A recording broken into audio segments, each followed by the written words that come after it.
Good afternoon, John here. Well, I'm carving out another one here. Haven't lost any fingers yet.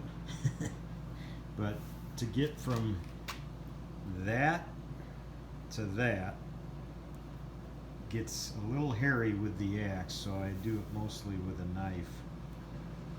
You can control it a little better. And I'm debating whether or not, I think I'll wait till summer to where I can, if I out in the summer I can be outside and I can sand them, but I think it'll give a much, especially in the walnut. This is walnut. It's harder to carve, but boy, it sure makes a nice finish when you can sand it. But this is kind of just a knife finish. I don't know if you can see the little marks. It's kind of cool. Actually looks more like a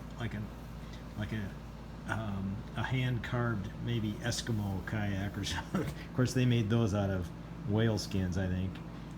Whale skins and seal skins with a frame. It'd be more like I guess a Native American. The river I live on, the Native Americans would carve the canoes.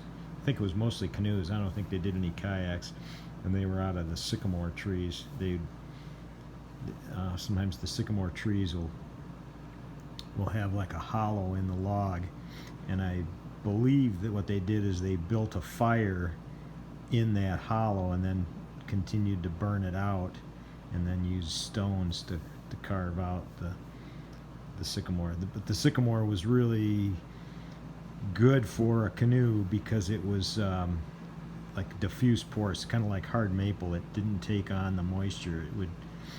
That's why they used to use them in bakeries for the bread. So, but anyhow, just another another kayak here on a cold wintry afternoon. Can't kayak, so I might as well make little ones, I guess. All right, have a good one. God bless.